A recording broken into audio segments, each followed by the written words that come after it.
பொதுவாக என்ன சொல்லுவோம், தெளிவா இந்த மாதிரி எங்கள் வீட்டில் கல்யாணம் வச்சுருக்கேன், என் பிள்ளைகளுக்கு கல்யாணம் வச்சுருக்கேன், என் என் பையனுக்கு காது குத்து இருக்குது, கண்டிப்பாக நீங்கள் வரணும், எந்த மாதம்னு சொல்லுங்கள், கண்டிப்பாக வந்துடும். அப்படி தானே சொல்லுவோம் பொதுவாகவே. ஐயா என் பிள்ளைக்கு காது குத்து வச்சுருக்கு, எப்போ இந்த 10 மணிக்கு நீங்கள் வந்துடுங்க. அந்த மாதிரி அண்ணன் சொன்னார். என்னைக்குன்னு கேட்டேன். நாளைக்குன்னு அப்படின்றாரு. நாளைக்கு அண்ணே ஓகேண்ணே, அங்கே யார் யார் வரான்னு கேட்டேன். அத்தனை பேரும் சொன்னாங்க. அன்னைக்கு பேர், அக்கா பேர், எல்லா பேரும் சொன்னாங்க. மெயினாக விகடன் ஆசிரியர்கள் எல்லாரும் வரான்னு சொன்னாங்க. ஹலோ ஹலோன்றாரு. அண்ணே நான் இருக்கேன் அப்படின்னு. என்னென்ன சத்தத்தவே காணாண்டாரு. சத்தத்தை பூரா ஆஃப் பண்ணிட்டீங்க. இவ்வளோ பேர் வராண்டு நூல் வெளியீட்டு விழாவுக்கு ஓகேன்னு என்ன எதுக்கு நீ கூப்பிட்றீங்க? நீங்கள் வந்தாருன்னு சிறப்பான மரியாதையாக இருக்கும் அப்படின்னாரு. சரின்னு சொல்லிட்டு இன்றைக்கி புத்தகத்தை அனுப்பிச்சி விட்டார். அனுப்பிச்சி விட்டு அண்ணே புத்தகம் அனுப்பியிருக்கேன், படிச்சுட்டு ஃபங்க்ஷனுக்கு வாங்கண்டாரு. அண்ணே புத்தகத்தை படிக்கவா இல்லை ஃபங்க்ஷனுக்கு வரவா? ரெண்டும் ஒரே நேரத்தில் கண்டிப்பாக நடக்காது. ஒன்றும் படிக்கிறேன், ஒரு 2 மாதம் கழிச்சு ஃபங்க்ஷன் நடத்துங்க. இல்லை ஃபங்க்ஷனுக்கு வரும் புத்தகம் சம்மந்தமாக எதுவும் என்கிட்ட பேசக்கூடாது. யார் பேசினாலும் எனக்கு எதுவுமே தெரியாது. அண்ணே நீங்கள் வந்தால் போதும்ண்ணே, தயவுசெய்து வாங்க அப்படின்றாரு. இருந்தாலும் என் வீட்டில் எல்லாம் போகிறீங்க, ஏதாவது 2 பக்கத்தை படிச்சுட்டு போங்க, என்னத்தாவது கேட்டாண்டா என்ன பதில் சொல்லுவீங்க? அதுவும் சரிதான் அப்படின்னு சொல்லிட்டு கண்ணை மட்டும் சோசியக்காரர் இந்த ஏடில் சொரு வாங்கல இப்படி அந்த மாதிரி நடுவில் ஒரு பக்கத்தை சொறி ஓப்பன் பண்ணி 43வது பகுதி வந்துச்சு. அதில் அந்த மார்ட்டினோடும் காயத்ரி அவங்கள மட்டும் படிச்சுட்டு இருந்தேன். பக்கத்தில் என் பிள்ளைங்க சத்தம் போட்டு படிச்சுட்டு இருக்காங்க. இந்த பக்கத்தில் அவங்கள ஒரு ஓரமாக உட்காந்து. சோமு கையில் 10 மாம்பழம் இருக்கிறது. இந்த சோமு ரமேஷிடம் 5 மாம்பழத்தை கொடுத்து விட்டார். நான் இந்த பக்கம் மார்ட்டின் காயத்ரியை மார்ட்டின் சந்தித்த பொழுது, கொஞ்சம் அமைதியாதுங்களா என் வீட்டுக்காரம்மா, அவங்க சத்தமாக படிக்கிறாங்களே, நீங்கள் நல்ல மனசுக்கு சத்தமாக படிக்க வேண்டாம், அப்போ மனசில் தங்கும் அப்படின்னா. நான் என்ன பரீட்சைகளுக்கு போய்கிட்டு இருக்கேன், படிச்சுட்டு இருமா அவங்க ஒன்றும் அமைதியாக இருக்க, நீங்கள் எந்திரிச்சு அங்கிட்டு போய் படிங்க அப்படின்னா. சரி தள்ளி வந்து உட்காந்துட்டு இன்னத்தை ஒரு 4 வார்த்தையை படிச்சு விட்டு போயிடுவோம் அப்படின்ட்டு அதை படித்தேன். அண்ணனை பற்றி எனக்கு தெரியும், அவருடைய எழுத்து நடை எப்படின்னு தெரியும். நானும் ஒரு 5, 6, 7 வருஷத்துக்கு முன்னாடி என்னோட பேட்டியில் அண்ணன் எடுத்திருக்காரு. இந்த புத்தகத்தில் சசின்னு சொல்லியிருப்பார், ஒவ்வொருடைய பேட்டியை ஒருத்தர் எழுதினாருன்றா அதை படிக்கிறப்ப அவங்க உருவம் தெரியும். ஒரு சின்ன பிட்டு பேப்பர், விகடனில் வந்து பிட்டு பேப்பர் ஒன்று எடுத்து இப்படி பார்த்தோம்னா ஒரு சும்மா ஓரமையாக கிழிஞ்சிருக்கேன். அதில் வர பேட்டி ஒரு 4 வார்த்தையை படித்தோம்னா அது யாரோட பேட்டின்னு கண்டுபிடிச்சிப்படலாம். அதுதான் விகடன். அவ்வளோ தெளிவாக இருக்கும். அதே மாதிரி தான் சரவணன் எந்த பேட்டி வச்சு படிக்குமோ அந்த உருவம் அப்படியே கண் முன்னாடி வந்துடும். அந்த காயத்ரியும் அந்த மார்ட்டினுக்கு அந்த அந்த பகுதியை படித்தேன். அந்த அளவற்ற காதலை, கட்டுக்கடங்காத காதலை, அடாவடித்தனமான அந்த அன்பை ஒளிஞ்சிருந்து ஜன்னலில் பார்த்த மாதிரி ஆயிடுச்சு. அப்படி ஒரு லைவாக இருந்துச்சு. ஓப்பன் நம்மளுக்கு வேர்த்துருச்சு. அது உருவம் வந்துருச்சுங்க அங்கே. அதாங்க அவருடைய எழுத்து நடை. அவருடைய எழுத்து நடை அதுதாங்க.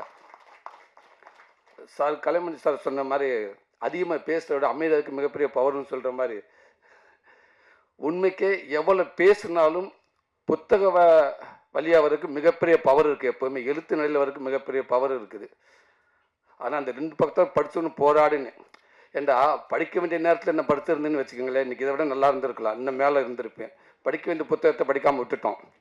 சரி இப்போவாது படிப்போம் அப்படின்னு சொல்லிட்டு, எனக்கு பொதுவாகவே இந்த சினிமாவுக்காக தொழிலுக்காக படிக்கிற ஸ்கிரிப்டை படிச்சு விடுவேன் வெயிலேன்னு, அதை கொடுத்தானே படிச்சிருவேன். ஏண்டா தொழிலுக்காக படிக்கிறது. அதெல்லாம் இந்த புத்தகம் படிக்க பழக்கம் நமக்கு இல்லவே இல்லை. கடன் கொடுத்தவங்க கூட எதிர்த்து வரப்போ தைரியமாக போயிடுவேன். கேட்டால் சொல்லிக்கிறலாம், அடுத்த வாரம் தரேன் அப்படின்னு. இந்த புத்தகத்தை கொடுத்துட்டு தலைவாக படிச்சுட்டு சொல்லுங்கன்னு சொல்லுவாங்க. எனக்கு பெரிய பதட்டமாயிடும்.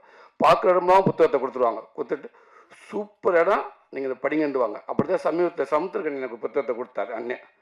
கொடுத்துட்டு தம்பி இது ஒன்று பண்ணுமுடா, இது ஒன்று செய்யும்டா, அந்த புத்தகத்தை படுறா அப்படின்றாரு.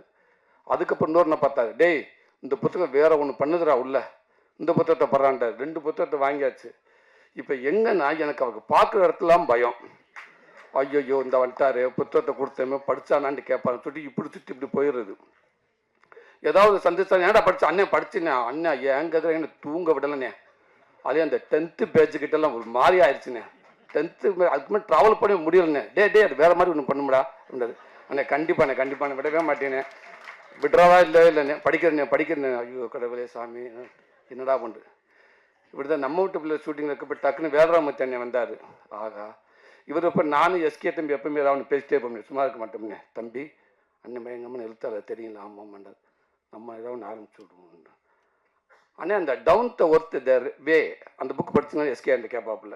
தம்பி ஐயோயோ என்னாம இருப்பது த கிரிங் அவன் தானே எழுதுனது அது. தம்பி சரியானது தம்பி. அப்போ இன்னொரு புக்கு யார் தம்பி, ஸ்டேட் த வே, அது நல்ல சீனக்கண்ணு தேவர் தம்பி. அப்படியா என்ன தம்பி அது சரியான புக்குன்னு, அது நீங்கள் அந்த புக்கை படிச்சு பண்ணு. இவர் பார்த்துக்கிட்டே இருப்பார், என்னடா ஸ்டேட் த வேன்றாங்க, டவுன் த வாட்டர்ன்றாங்க, இது என்ன புத்தகமாக இருக்கும் அப்படின்னு. நாங்கள் ஒரு புத்தகமும் தம்பி அந்த வாடிப்பட்டி வரராஜ பெருமாள் ஒன்று பண்ணாமல் ஒரு புத்தகம் சின்ன புத்தகம் தான் நீங்கள் பார்த்துருங்க. என்ன தம்பி அது 6வது, அது நீங்கள் எந்த புக்கு படிச்சீங்க? நான் 6வது பாகம் தம்பி. அண்ணன் அதில் 3வது பாகம் படிங்க, மிரட்டி இருப்பாப்புன்னு. இப்படியே பார்த்துக்கிட்டே இருந்தார். கொஞ்ச நாளைக்கு அப்புறம் அப்படியே வந்தது, அண்ணன் அவர் எது கண்டுபிடிச்சிட்டான்னு நினைக்கிறேனே, உங்களுக்கு தானே வரும், உங்களை கூப்பிட வரணும். ஏன் தம்பின்னு. இல்லை அவர் என்கிட்ட கேட்டார், சூரிய தம்பி புத்தகம் படிக்கிற பழக்கம் உண்டா அப்படின்னு கேட்டார். ஏதோ பேர் சொல்கிறாப்புல, க்ரைங் அப்படின்றாப்புல, டவுன் த வாட்டர்ன்றாப்புல, ஸ்டேட் த வேன்றாரு. என்ன புத்தகம் இதெல்லாம்? அண்ணன் புத்தகம்லாம் இருக்க மாட்டாருன்னே, ரொம்ப புத்தக பிரியர். அப்படியான்னு சொல்லிட்டு மறுநாள் என்னை கூப்பிட்டு விட்டுங்க கேரவனுக்கு. தம்பி போங்க கூப்பிட்றான்னு. மேலே போனேன், குற்றப்பெரும்பரை புத்தகத்தை கொடுத்தாரு, இன்னும் 2 புத்தகத்தை கொடுத்தாரு. தம்பி நம்ம புத்தகத்தை படிச்சிங்களா இல்லையா? அண்ணன் குற்றப்பெரும்பரை படிச்சிருக்கேனே. நான் படிச்சிருக்கேன். நீங்கள் படிங்க, நீங்கள் படிச்சுட்டு சொல்லுங்கள். சரிங்க கண்டிப்பாக வாங்கிட்டு வந்துட்டு அந்த 2வது பேட்ச் அந்த கயிறு இல்லை சிவப்பு கவுரு, அந்த 2வது பேட்சை தாண்டலை. 1 மாதமா வீட்டில் வரையே அந்த கயிறை ஏமா எடுத்துட்டு. என்ன எடுத்தீங்க? ஏன் எடுத்தேன்டா? அந்த கயிறு முதல் பக்கத்துலேயே அப்படியே கிடக்குது, இதில் ஏன் எடுத்தீங்க வரையா? கயிறு 10 பக்கமாக நகலணுமுங்க. இதுதான் நம்ம ட்ராவல், புத்தக ட்ராவல். என்னன்னா அது புத்தகம் அது ஒரு பொழுதுபோக்கு மாதிரி நினச்சிட்டேன். புத்தகம் அது நம்ம உட்காந்து பொறுமையாக படிக்கணும் இல்லைன்ட்டு. அதனால இப்போ இங்கே உட்காந்துருக்கப்ப பார்ட்டி வந்து உட்காந்தோன்னு எல்லாரும் பரிச்சுக்கு எடுக்கிற மாதிரி எல்லாரும் 2 பக்கத்தை பிரித்து பார்த்தாங்க. ஆகா இவங்கெல்லாம் பார்த்தா பேசிடுவாங்க என்ன பண்ணு. எங்கள் அக்கா வேறு பக்கத்தில் ஒரு புக்கில் ஒரு பேச்சா ஒட்டி வச்சுருக்காங்க, ஒரு 20 பேச்சுக்கு. அப்போ என்ன சொன்னாங்க, ஈஸியாலேருந்து வராங்கன்ட்டு. கண்டிப்பாக இவங்க எல்லா பக்கத்தையும் ஒட்டியிருப்பாங்க, ஏன்னா அவங்க டைம் இருக்குது அவங்களுக்கு. அதனால எப்போ ஆனாலும் பெற்ற அக்காவே வந்து எத்தனை புக்கு மறந்துடாமல் வச்சுருக்காங்கன்னா நம்ம எனக்கு என்ன இப்போ அடிக்கடி நான் புத்தகத்தை பார்த்தீங்கன்னா எனக்கு டைட்டில் மறந்துடக்கூடாது. நான் பார்த்துக்க சங்காரத்துக்கு சிங்காரம்னு சொல்லிட்டு வைங்களேன், எனக்கு கவலை போல இந்த அட்டை பக்கத்தை பார்த்துக்கிட்டே இருக்கு தலைவா, இந்த டைட்டில் மட்டும் மறந்துடக்கூடாது, அப்படியே போய் ஒப்பிச்சுட்டு வந்துடுறேன் அப்படின்னு. அதனால எனக்கு தெரிஞ்ச வரைக்கும் நிறைய பேசிட்டு. ஆனால் இன்னும் சமீபத்தில் தான் இந்த புத்தகம் படிச்சுக்கிட்டு இருக்கோம். புத்தகங்கிறது சாதாரண விஷயம் இல்லை, பல நாட்டில் பல வரலாறுகளை உருவாக்கியிருக்கு புத்தகம் தான். எழுத்து மூலமாக தான் சமூக சீர்திருத்தங்களை உருவாக்கி இருக்குது. எவ்வளவோ நல்ல விஷயங்களை இந்த புத்தகம் தான் அன்னைக்கு உருவாக்கி இருக்கு. சட்டத்திட்டங்கள் அத்தனையுமே இன்னைக்கு எப்பேற்பட்ட புத்தகத்தை எழுதுனவங்களும் இன்னைக்கு இருந்தாலும் கண்டிப்பாக ஒட்டுமொத்த பேரும் போய் சாமியை விட அவங்கள போய் நம்ம கும்பிட்டுருவோம். அத்தனை பேர் அப்படிப்பட்ட ஒரு புத்தகத்தை, அப்படி அறிவை, அப்படி ஒரு சொத்தை நம்ம கொடுத்துட்டு போயிருக்காங்க. காலங்காலமாக எத்தனை ஆண்டுகள் ஆனாலும் எதை மறந்தாலும் புத்தகங்களை கண்டிப்பாக அழிவது இல்லவே இல்லை. அதனால் இந்த புத்தகத்தை முடிஞ்ச அளவுக்கு நான் உங்களுக்கு சொல்ல வரல, எந்த நீங்கள் புத்தகம் படிக்க ஆளாக தான் இருப்பீங்க. இருந்தாலும் சொல்லி புத்தகத்தை படிக்காமல் இருந்தாலும் நான் இப்போ படிக்க ஆரம்பிச்சுக்கிட்டு இருக்கேன். நானும் கொஞ்சம் கதைகள் எழுதிக்கிட்டு இருக்கிறேன். அடுத்து எங்கள் அப்பாவோட ஒரு பயோகிராஃபி எழுதிக்கிட்டு இருக்கிறேன். ஆல்ரெடி மாமன் கதையை நான் எழுதியிருந்தேன். இப்போ தான் அந்த புத்தகத்தோட அருமை எனக்கு தெரியுது, அது சாதாரண விஷயம் இல்லைன்னு. இப்படி ஒரு நல்ல வாய்ப்பு கொடுத்த எங்கள் அண்ணனுக்கு நன்றி. ஈரா சரவணனே, சாரி எல்லாம் பெரியவங்க இருக்காங்க.